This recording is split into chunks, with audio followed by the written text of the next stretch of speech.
Mãe, peraí, que vai falando aqui. Ó, já avisou, pai, na tela pra você girar o dispositivo. Que tá a tela, torta a tela. Ele avisou. Aquele jeito lá? Reto. Ele avisou que tá errado. Pessoal, vou dar uma mexida. Tirar aqui. Vamos obedecer. Deixa eu encerrar essa aqui. Não curte não, não tem problema não. Calma, aqui.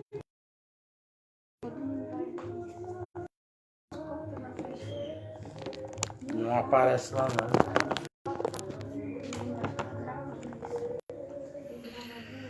Bem, pessoal, estamos aqui, tô dando umas ajustadas aqui porque colocou uma música lá, né? E eu tô tentando colocar aqui pra gente para dar uma ajudada, tá certo?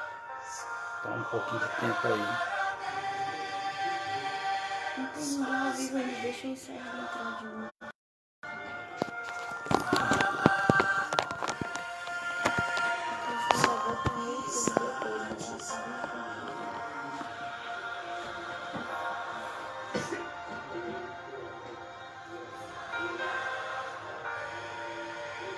Tem que ficar voltando aqui.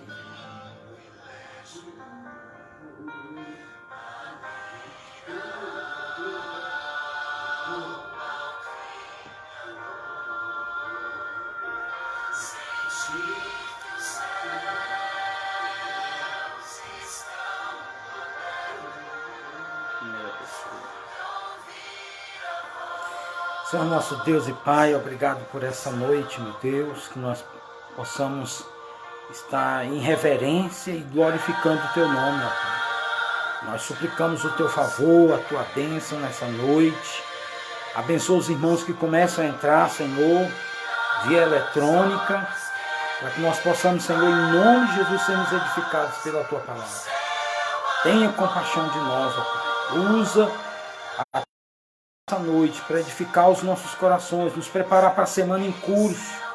Oh Deus, eu te peço, ó Pai, em nome de Jesus, que em nome de Jesus, ó Pai, venha fortalecimento do alto para as nossas vidas, para as famílias, ó Deus, e nessa proximidade de nós voltarmos a congregar no templo, Senhor, em nome de Jesus, abençoa teu povo, abençoa as igrejas, abençoa o Brasil, abençoa nossos governantes, ó Pai.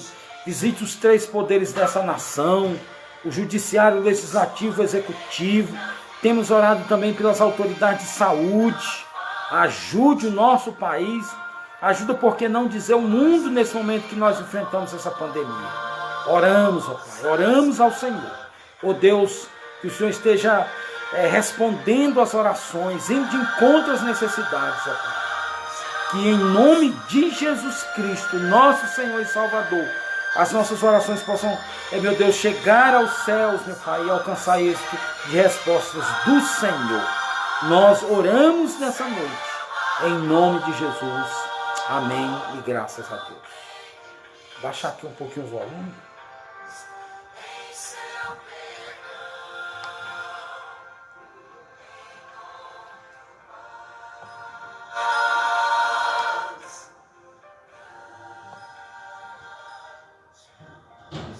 Essa altura não vai nos atrapalhar não, né?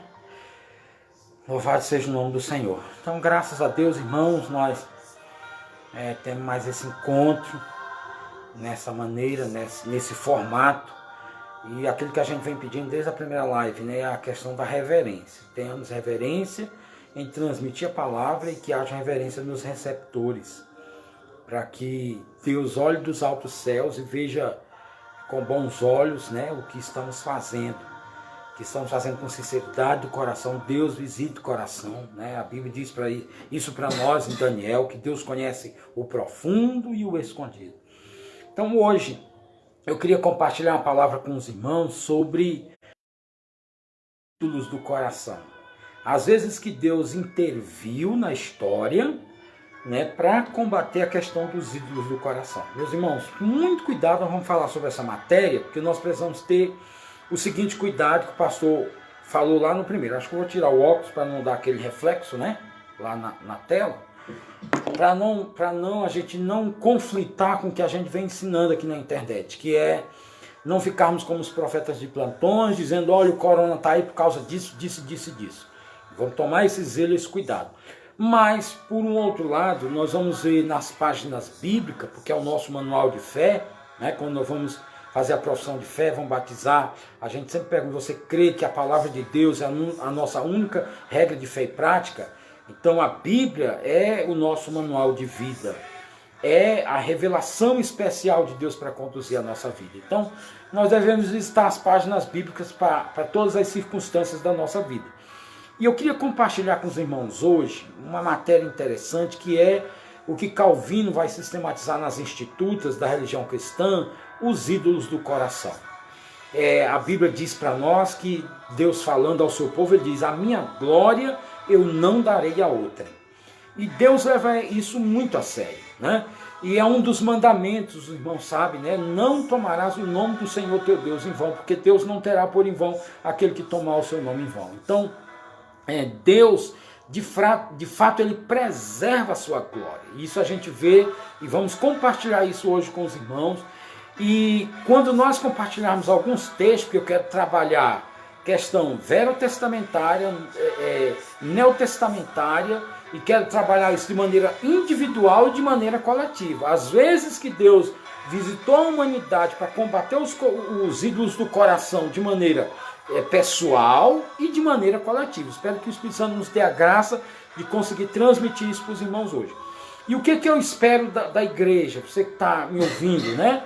É que a gente absorva isso da seguinte maneira, tirando as lições para a minha vida. Eu para a minha, você para a sua, cada um tirando para a sua vida. Se a gente fizer isso, nós conseguimos chegar ao objetivo da mensagem de hoje. Então não é para a gente, após esse sermão, sair por aí dizendo, olha, agora eu descobri porque que o coronavírus está aí, o pastor pregou. Não, pode até ser que alguma coisa vá encaixar, né, com a questão do momento de país, de mundo, isso é possível. Mas o intuito pessoal é que você tire lições para a sua vida, eu para a minha, você para a sua, cada um de nós para as nossas vidas. Mostrar nas páginas bíblicas momentos em que Deus interviu, são ações de Deus extraordinárias. Deus, ele tem toda a condição humana às suas mãos, os salmos estão repletos disso, né? É o que a gente chama de salmos do reino. O que são os salmos do reino, pastor Bill? São aqueles salmos que mostram a questão do reino de Deus reinando, de Deus governando, né? Do Senhor é a terra a sua plenitude, todas as coisas estão sob os seus pés. Esses são os chamados salmos do reino. Então, nós vamos tratar desse reinado de Deus. Deus reina o tempo todo em todas as coisas de maneira ordinária, né? Ele conduz a história. Ele decretou que o sol nasça, que o sol se ponha, que a noite aconteça. E os decretos de Deus, pelos seus decretos, ele rege toda a terra. Ele rege todas as coisas, né? Esse é um princípio de um cristão reformado, é ser um soberanista. Crer que a soberania de Deus, ela é um guarda-chuva que cobre todas as áreas da realidade humana.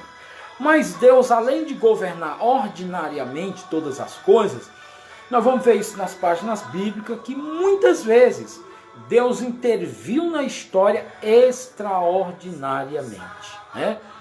Deus age de maneira ordinária e de maneira extraordinária. Ordinária é a palavra ordem, né? Deriva-se da palavra ordem, né?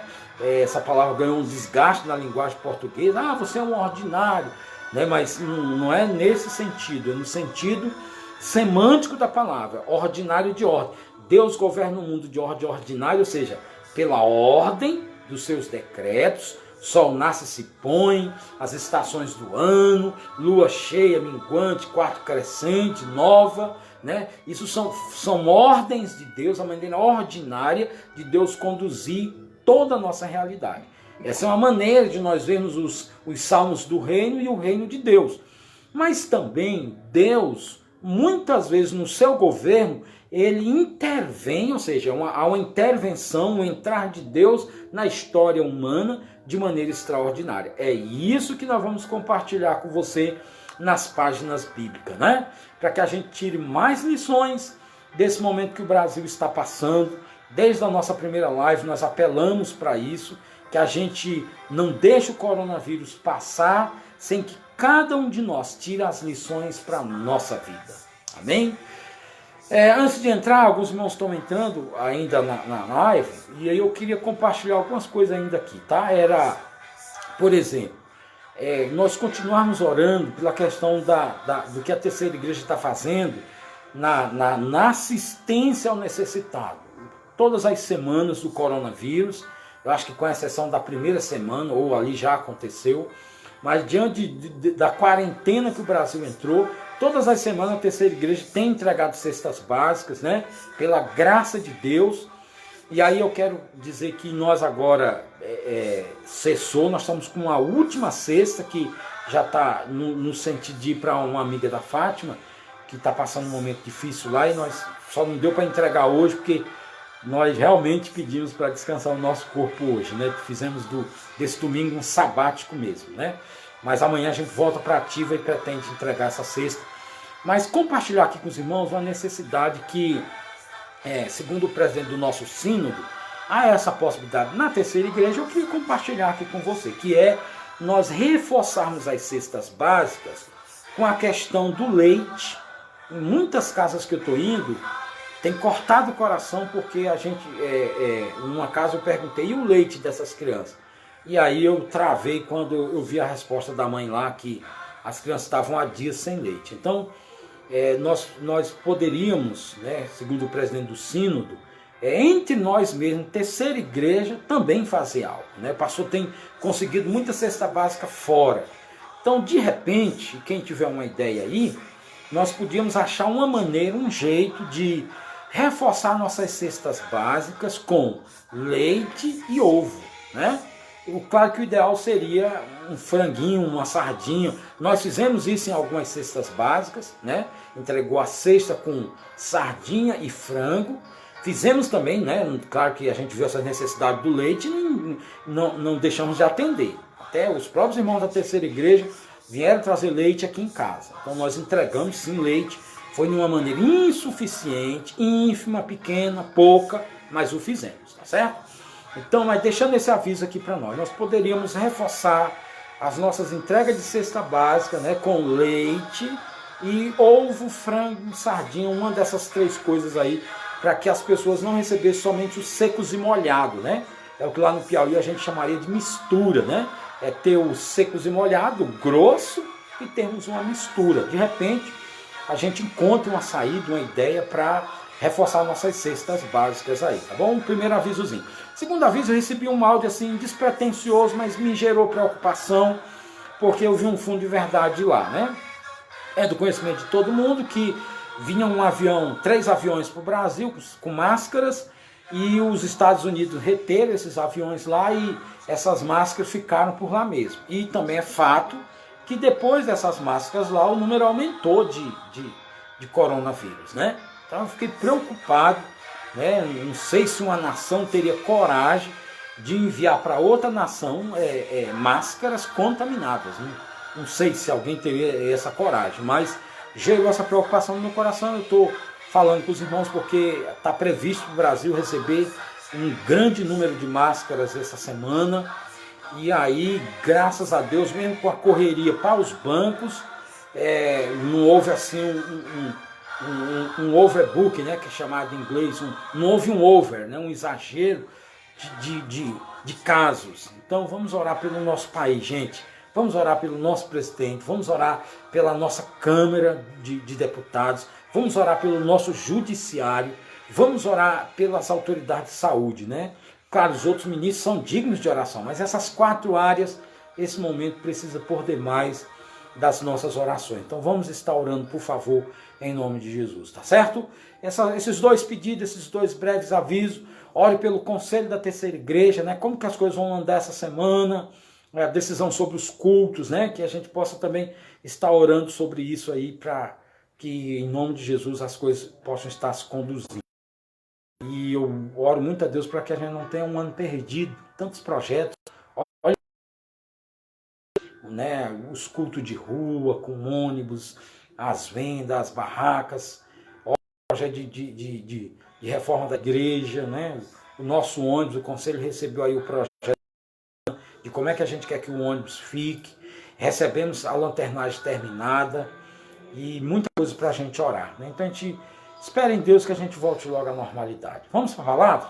Amém? Então, recapitulando, para você não perder o fio da meada, nós queremos compartilhar algumas intervenções de Deus, saindo de governar da sua maneira extraordinária, em que Deus refreou, arrefeceu a questão dos ídolos no coração.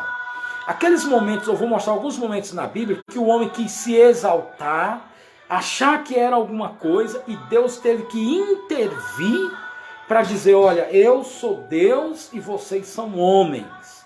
Eu sou perfeito, vocês são imperfeitos. Eu tenho um lugar e vocês têm outro lugar. Eu tenho uma posição e vocês, seres humanos, têm outra posição. E esses momentos que eu vou mostrar na Bíblia foram momentos que os homens quiseram ultrapassar esse degrau. Eles quiseram tomar um lugar que só... né? Por isso que eu citei o texto que Deus disse, a minha glória eu não darei a outrem. Então, eu vou compartilhar textos bíblicos que mostram aquele momento que os homens quiseram tomar o lugar de Deus, tiveram que sofrer uma repreensão divina. Não é? E eu quero mostrar isso de maneira pessoal, em alguns casos, e outros casos de maneira coletiva. Para que a gente, olhando esses textos bíblicos, olhando a realidade, se recolha na sua insignificância, na sua pequenez, no seu lugar devido. Não é?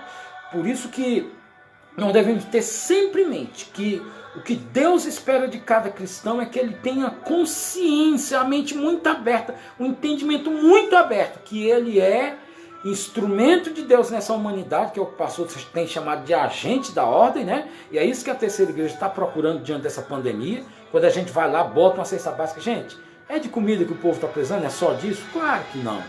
Né? Mas o que o mundo precisa é de uma prática de Mateus 5,16. Assim também brilhe a vossa luz diante de todos os homens, para que vejam as vossas luzes, que é vosso Pai que está nos céus. Está vendo? Então isso, inclusive, foi reflexão do domingo passado. Então preste atenção nos textos que nós vamos expor, aonde nós queremos que você tenha um entendimento. Nós precisamos entendimento da graça de Deus, da bondade das pessoas, mas não em nós. Irmãos, isso é muito importante. O que é inerência? Inerência é algo que é próprio de, né?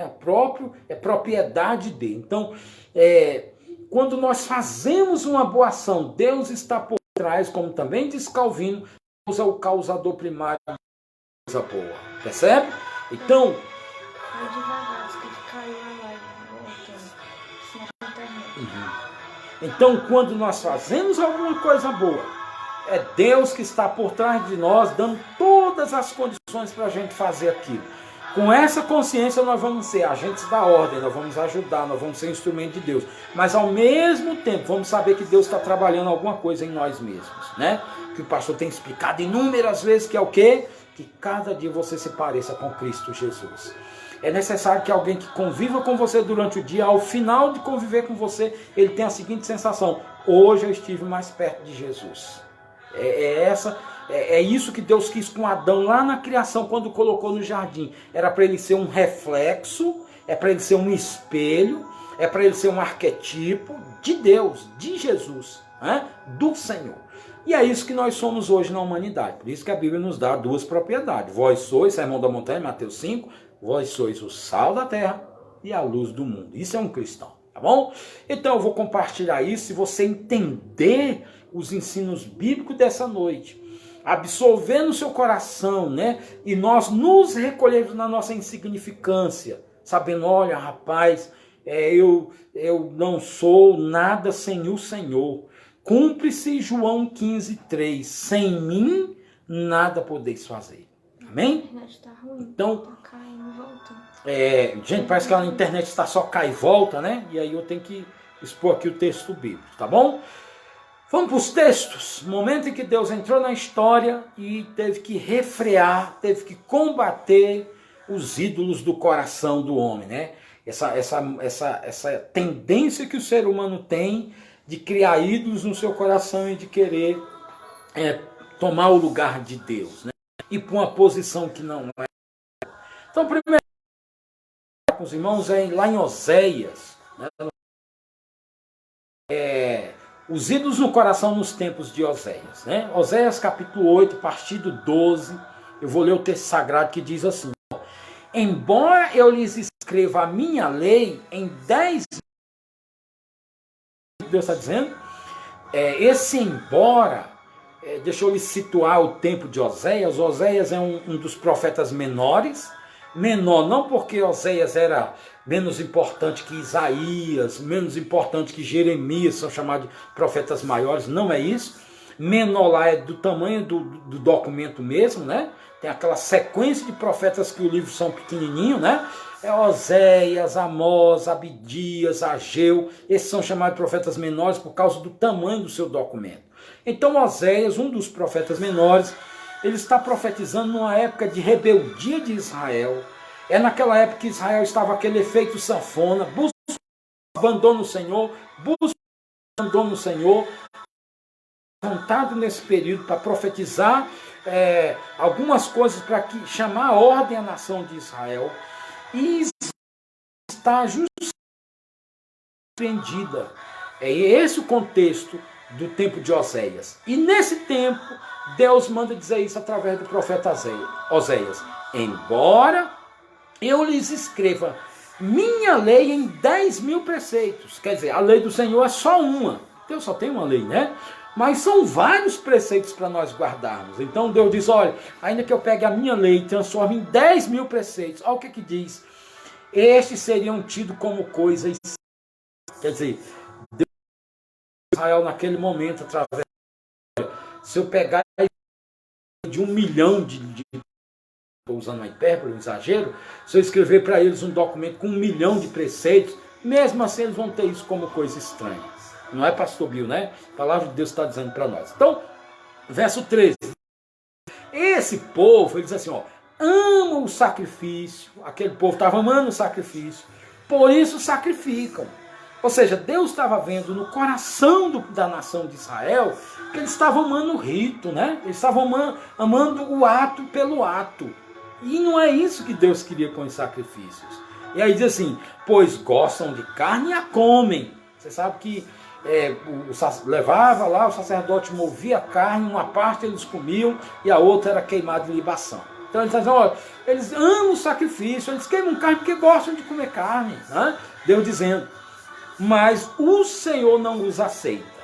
Olha aí, Deus dizendo, eu não aceito esse ídolo no coração da nação de Israel. Aí ele diz assim, agora se lembrará da sua iniquidade, dizendo, Deus vai se lembrar dessa iniquidade deles e lhes castigará o pecado. Eles voltarão para o Egito. Olha só, aí está tratando dos exílios de Israel, né? Você sabe que a nação de Israel passou por vários exílios. E Oséias está profetizando, olha, porque essa nação, ela está agindo assim, está criando esses ídolos no coração, vai ser obrigado Deus intervir. Olha o verso 14, gente. Eu estou lendo Oséias, capítulo 8. Olha o que diz o verso 14. Porque Israel se esqueceu do seu Criador. É assim que está na sua Bíblia aí. Percebe? Essa intervenção divina é por causa do acontecimento do versículo 14 de Oséias, capítulo 8, irmãos. Não é? Um momento, Deus governa a terra de maneira ordinária. O pastor já falou muito sobre isso. Mas há momentos que Deus interviu extraordinariamente. E aqui está um deles. Deus dizendo, olha, porque Israel se esqueceu do seu Criador. Irmãos, claro que a gente pode... o pastor está tentando evitar que você saia amanhã com um discurso aí. Porque esqueceram de Deus. Eu quero que você traga para uma visão pessoal. Que quando houve um momento que a nação de Israel se esqueceu de Deus, está lá no verso 14 de Oséias 8, é o que a gente chama de citação plenária, né? Não precisa o pastor ferindo, está lá de maneira plena. Isso é uma citação plenária, né? Está de maneira plena. Vou ler para você, verso 14 de Oséias, capítulo 8. Porque Israel se esqueceu do seu Criador. Ela passou por tudo aquilo. Aí, não é que é pecado edificar palácios, né? Claro que a Bíblia vai dizer assim, ó, eles edificaram palácios, Judá multiplicou suas cidades fortes, mas eu enviarei fogo contra a cidade e consumirá os seus palácios. Não é o palácio pelo palácio, é que aquilo estava sendo, tudo isso estava sendo construído, os sacrifícios feitos, as construções edificadas, com um povo que tinha se esquecido do seu Deus. Irmãos, e é sutil essa armadilha que a tríplice, né? A carne, o mundo e o diabo armam para nós. Sutilmente o nosso coração começa a criar ídolos. É isso que o pastor Bill está tentando transmitir para você, mostrando o texto e o acontecimento, simplesmente isso, tá bom? Vamos para mais um pouquinho à frente, não é?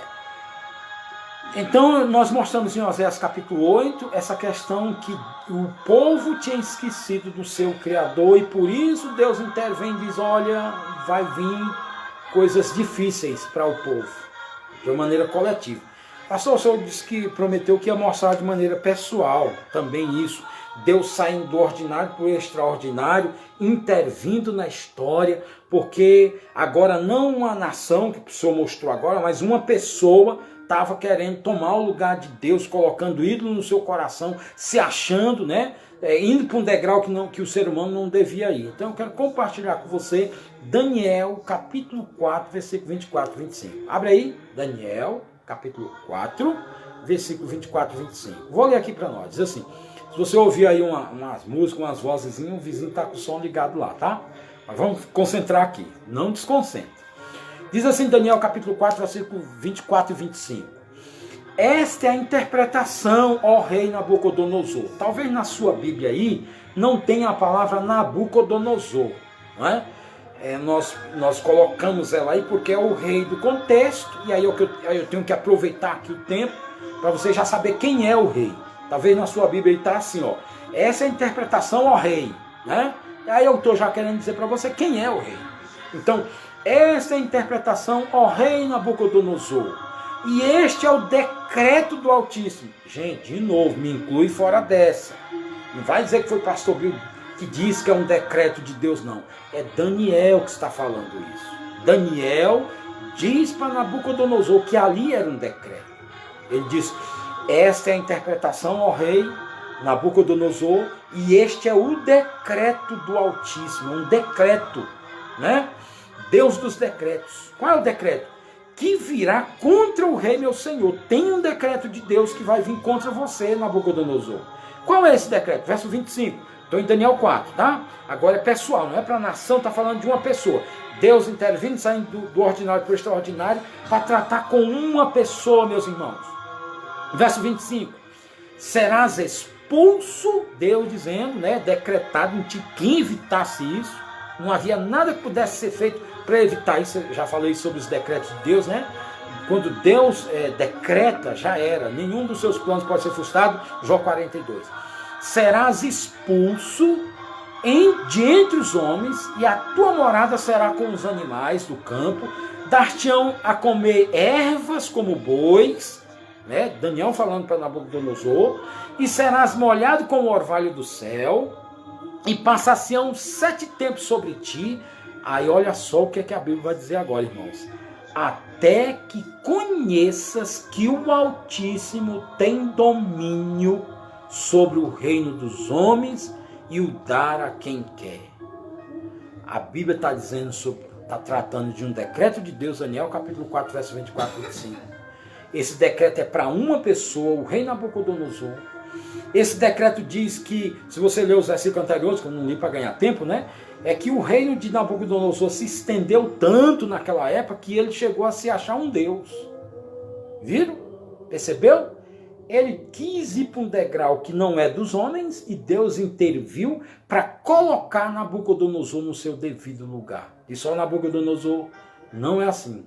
Deus sonha a Nabucodonosor, mandou Daniel para interpretar e disse que aquilo era um decreto e disse de que constava aquele decreto. Nabucodonosor, você vai ficar igual a um animal, você vai andar de quatro, vai comer ervas, o orvalho vai te molhar. Coisas terríveis, com um rei que estava se achando Deus. Irmãos, você já sabe do final da história, aconteceu mesmo. Até porque era um decreto, né? Aconteceu mesmo. Não houve nada que pudesse ser feito ou que foi feito que evitasse que esse decreto se cumprisse. Deus interviu na história, em momentos de maneira coletiva. Eu mostrei em Oséias 8, a partir do 12. Estou mostrando agora de maneira pessoal, em Daniel capítulo 4, versículo 24 e 25. Para tentar fazer com que nós que estamos participando dessa live, diante de tudo que aconteça, que está acontecendo, que acontecerá no futuro, a gente se lembre dessa mensagem, dessa palavra, e a gente nunca queira sair do nosso degrau, da nossa condição de homem, para tomar o degrau de Deus, né? Que a humanidade nunca se ache. Agora, se você olhar um pouquinho no retrovisor na história sobre o iluminismo, né? O iluminismo na França, na Itália, o iluminismo surgiu com a proposta, e daí a palavra iluminismo, que o ser humano se tornou uma pessoa iluminada, que entendeu tudo, que ele não precisava de Deus, que o homem tinha tudo que ele precisava nele mesmo.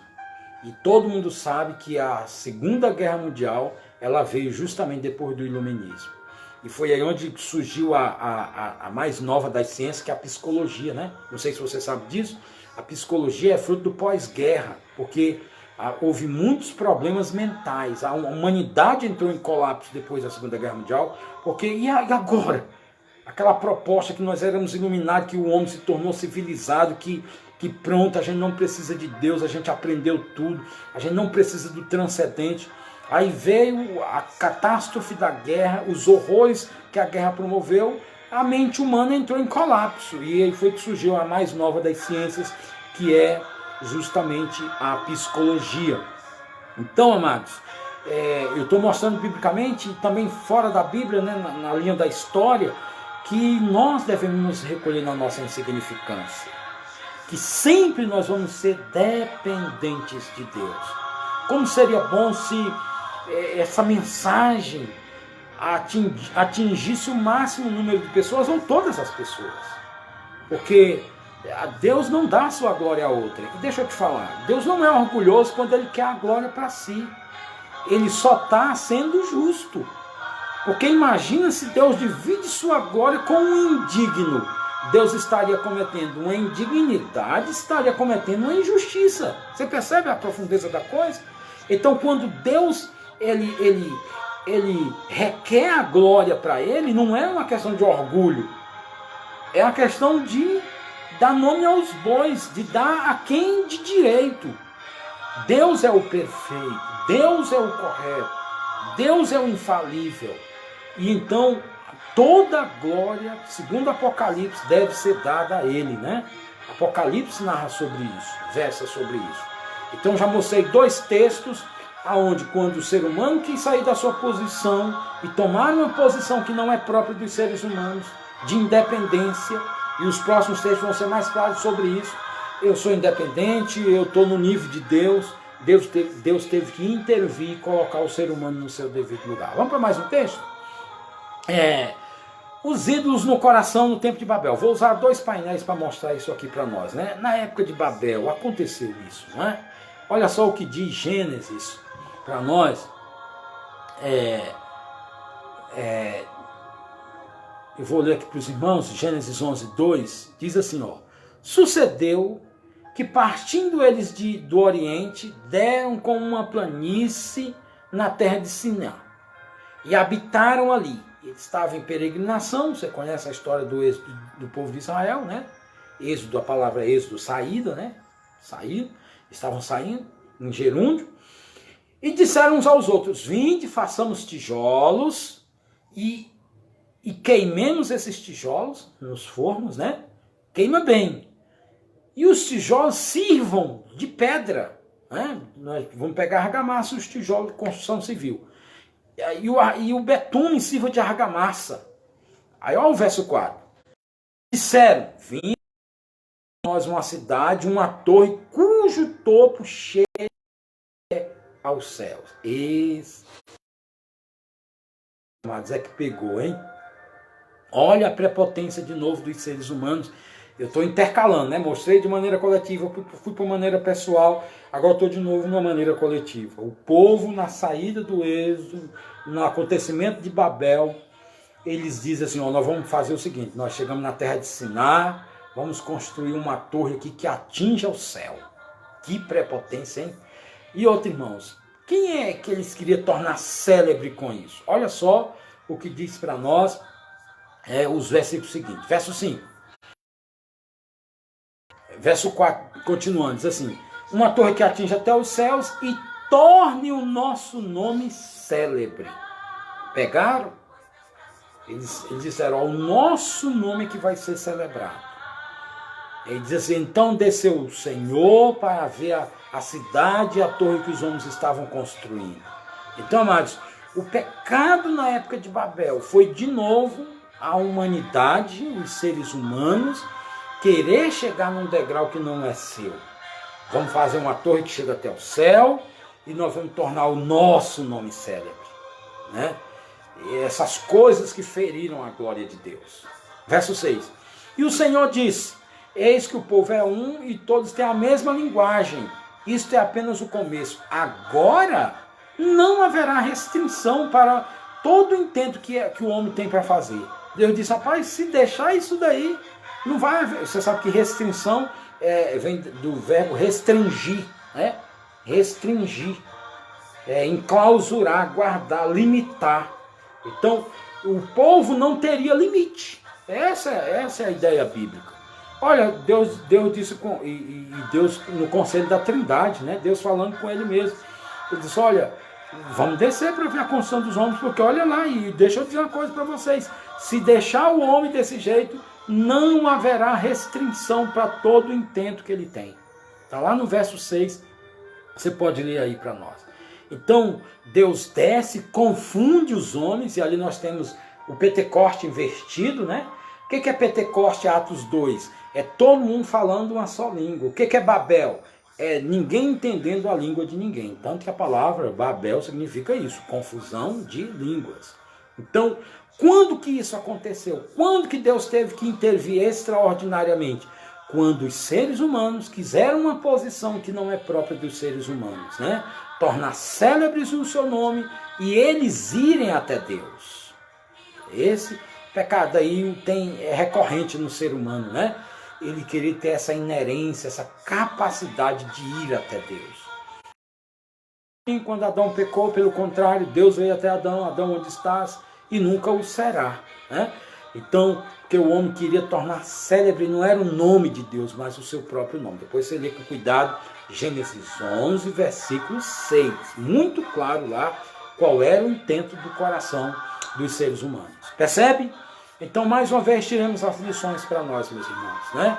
E eu estou encerrando, eu vou para o último caso, mais conhecido, né? É o mais conhecido entre nós, que é o caso de Herodes, e muito conhecida essa passagem bíblica, mas também, irmãos, foi mais um desses momentos, né? Eu vim intercalando, né? O povo no tempo de Oséias, Nabucodonosor, o povo no tempo de Babel, e agora uma só pessoa é Herodes. E lembre do versículo-chave, né? A minha glória eu não vou dar aos homens, eu não vou dar a outrem, diz o Senhor dos Exércitos. Atos capítulo 12, versículo 21 a 23, 3 versículos, diz assim: em dia designado, Herodes, vestido de traje real, assentado no trono, dirigiu-lhe a palavra. O que é esse versículo 21 quer dizer? Às vezes os reis, os governantes da época, designavam um dia para fazer um discurso para a nação, né? Isso ainda hoje tem, nós temos os famosos pronunciamentos presidenciais, né? Quando um presidente resolve, ele tem isso em lei, tá, irmão? Isso é lei, em cada país ele pode parar e se pronunciar para a nação, né? Isso não é novo, isso já acontecia nos tempos bíblicos. E num dia designado, Herodes se vestiu do traje real, porque esse se vestir de traje real incluía estar com cetro, com a coroa, todos os aparatos de um rei. E nem sempre o rei estava com a coroa na cabeça, nem sempre o rei estava com o cetro na mão, não é? Ele não estava diuturnamente assim, não. Mas em dias especiais, como no do pronunciamento, os reis faziam isso, vestia toda a parafernália real, com o cetro, com a coroa, com os anéis próprios, com os copos, eles tinham umas taças especiais de ouro, ele montava todo aquele cenário para se pronunciar para a nação. Herodes fez isso, diz para nós Atos capítulo 12, versículo 21. É isso que está ocorrendo, né? Então até aí nenhuma novidade, né? Um pronunciamento de um rei para a sua nação, né? Até aí nada novo. Verso 22 diz assim: e o povo clamava, Herodes fez o discurso, em voz de um Deus, né? E de homem. O povo se dirigiu, ouviu aquele discurso, provavelmente um belo de um discurso, né? E o povo se dirigiu em gritos a Herodes, dizendo: olha, é voz de um Deus, não é voz de homem. De novo o versículo: Deus não dá sua glória aos homens, não é?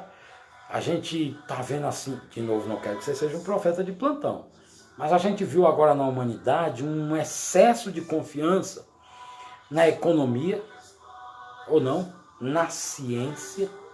A gente viu esse excesso de confiança, né, dos seres humanos, na maneira como o ser humano estava conduzindo a economia mundial, a tal da globalização, as descobertas da ciência, né?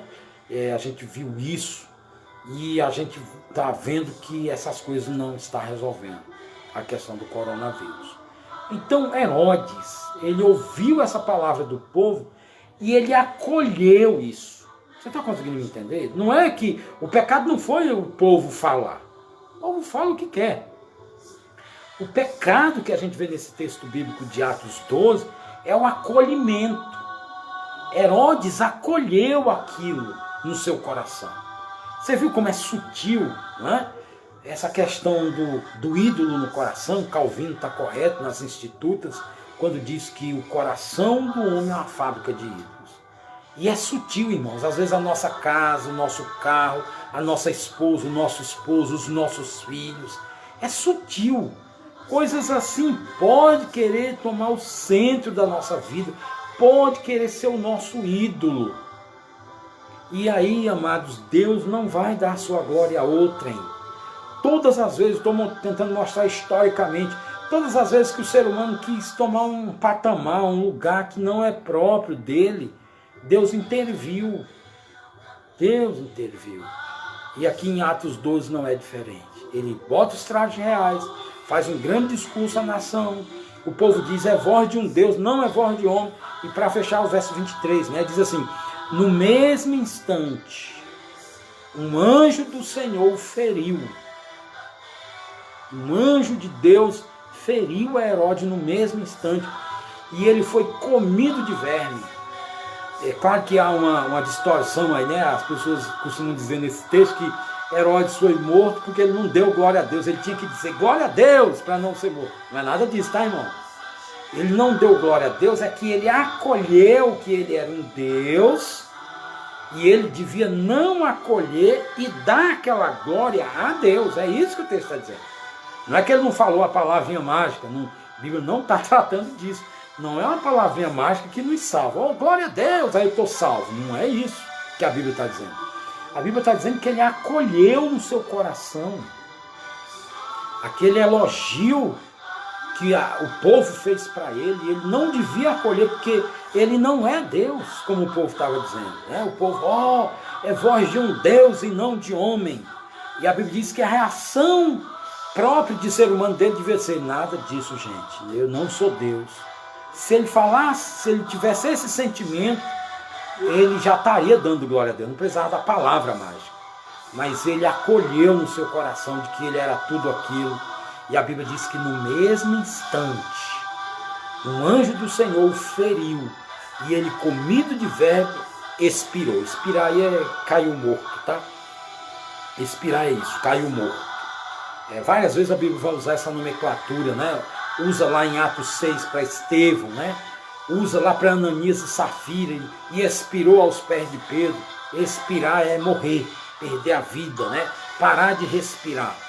Então a Bíblia diz que Herodes foi morto, porque ele acolheu no seu coração uma posição que não é dos seres humanos. Eu tentei mostrar aqui nesses textos para que a gente tire lições para a nossa vida, né?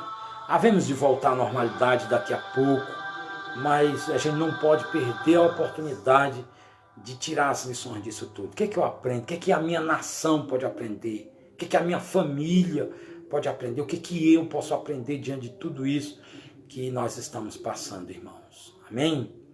A glória é do Senhor. Que a humanidade se recolha na sua insignificância. Sempre nós vamos dependentes de Deus. Pastor Bill tem falado na igreja, quero só reforçar que nós somos patrocinados, cada um de nós. Ninguém pode dizer com toda certeza, amanhã, 8 horas da manhã, eu vou estar em tal lugar, nem que Deus não queira. Eu quero estar, eu vou estar lá.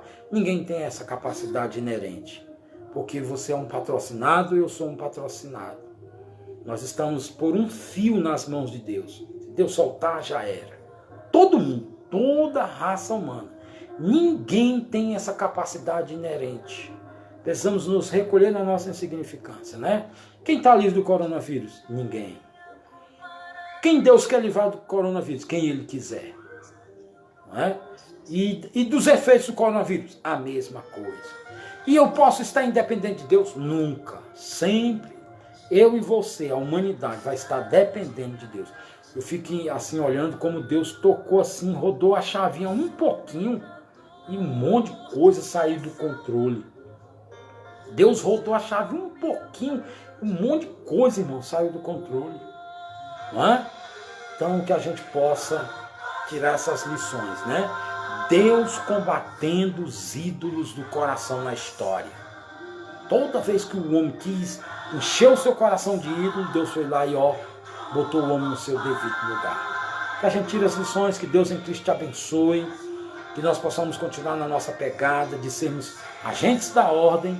Eu sou instrumento de Deus para ajudar e ao mesmo tempo eu sou objeto da missão de Deus. Deus está trabalhando na minha vida para me tornar cada vez mais me parecido com o seu filho, né? Eu tenho muita coisa, cada um de nós tem que ter essa consciência. Eu tenho muita coisa a melhorar, muita coisa a Deus trabalhar em mim. Amém? Se você tiver esse sentimento, você não vai fazer como Herodes, você não vai fazer como Nabucodonosor, você não vai fazer como o povo no tempo de Babel, você não vai fazer, né, amados? Como o povo no tempo de Oséias. Que Deus em Cristo nos abençoe, que a gente se recolha na nossa insignificância e fiquemos no nosso devido lugar de dependência de Deus. Senhor, eu dependo de Ti. Amém, meu irmão? Quero orar com você, para que você tenha uma semana abençoada no Senhor. Deus da glória e da bondade. Deus, o salmista compreendendo isso, ele disse, uns confiam em carros e outros em cavalo, mas nós confiamos no Senhor. Deus, tenha misericórdia de nós. Nós dependemos de Ti, Senhor, para não ser acometido por essa enfermidade. Nós dependemos de Ti para ter as condições de nos sustentar diante das dificuldades financeiras outras. Nós não temos como, Senhor, em nós mesmos termos as soluções das coisas. Nós somos dependentes de Ti, meu Deus. Tal qual Elias na caverna, tal qual Elias diante do sacrifício dos profetas de Baal, tal qual Jesus no Getsêmani. Oh Deus, nós somos dependentes do Senhor. Nós somos patrocinados por Ti. Em Ti nós subsistimos, Senhor, diz a Escritura Sagrada. Então ajuda nós, Teu povo, terceira igreja, Brasil, autoridades.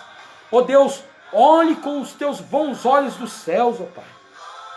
Permita-nos aprender tão rápido as lições que o Senhor queria nos dar através de todos esses acontecimentos.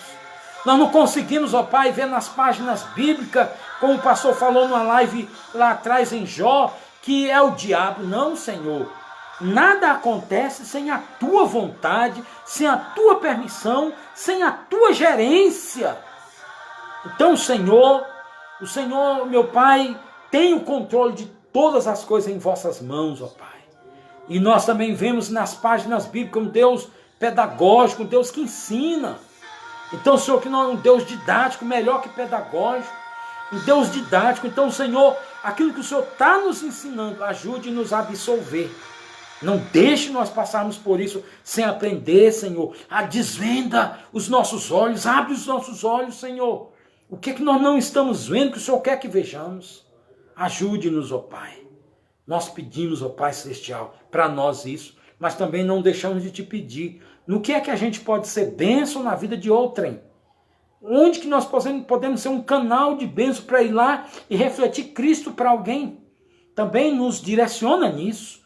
Não deixe nós irmos na nossa própria capacidade, no nosso próprio raciocínio, na nossa própria sabedoria, porque nós vamos dar com a cara na parede. Nós vamos em lugares errados e praticar ações erradas.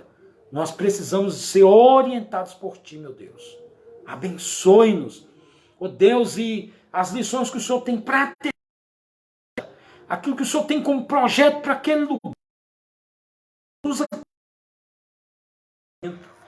E faz-nos entender o que é que o Senhor quer para a terceira igreja. Eu oro nesse sentido também. Oro por essa pessoa que esteve participando, que o Senhor nos cubra com a tua bênção, em nome de Jesus. Amém. E graças a Deus. Quero impetrar a bênção apostólica sobre sua vida.